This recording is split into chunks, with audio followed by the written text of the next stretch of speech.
मीराबाई नृत्य करती थी, पर मीराबाई का नृत्य कई लोगों को लगता था नाचने वाली आ गई है।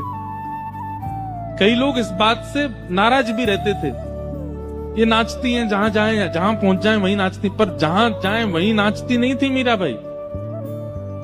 ठाकुर जी का रूप देख करके मीराबाई की स्थिति जब अपने आपे से बाहर हो जाती थी, जब अपने वश में उनका तन नहीं रहता था, तो नृत्य होता था उनसे। एक बार मीराबाई नृत्य कर रही थी, सब लोग दूर दूर हो गए थोड़े।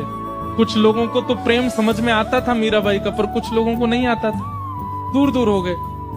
ये देखो जहां चाहती मैं नाचने लग जाती, ऐसा बोलने लगे लोग। पर तभी क्या हुआ, मंदिर में श्रीनाथ जी के सन्मुख सेवा कर रहे गुसाई जी ने जैसे ही मीराबाई को देखा नृत्य करते हुए, और उसके बाद जब ठाकुर जी को देखा, देख करके इतने प्रसन्न हो गए कि तुरंत ठाकुर जी की माला जी लेकर के बाहर अपरस अवस्था में ही दूर से किसी सेवक को बुलाया, बोले माला पहना दो मीराबाई को। ठाकुर जी की गले की माला उतार के पहना दी मीराबाई को। अब ये दृश्य देख करके वहां खड़े लोग सब सोचने लगे, इतने बड़े बड़े महर्षि आते हैं, इतने बड़े बड़े जापक आते हैं, इतने बड़े बड़े भक्त आते हैं, उनको तो माला पहनाते नहीं, वो नाचने वाली आ गई, उसको देखो कैसे माला पहना दिया। गुसाई जी बोले, बहुत ध्यान से सुनना, गुसाई जी क्या कहते हैं। गुसाई जी कह रहे हैं, तुमको नृत्य दिखाई दे रहा था, पर मैंने उस समय जो अनुभव किया वो मैं बताऊं।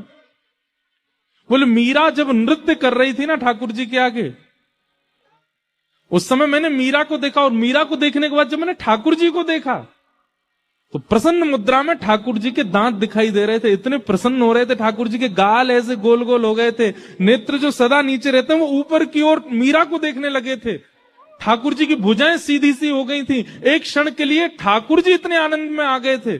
इसका मतलब है कि मीरा नृत्य नहीं करती है, मीरा नाचती नहीं है, मीरा को ठाकुर नचाता है। वो अपनी तन की स्थिति से जब परे हो जाती है तब नृत्य प्रकट होता है।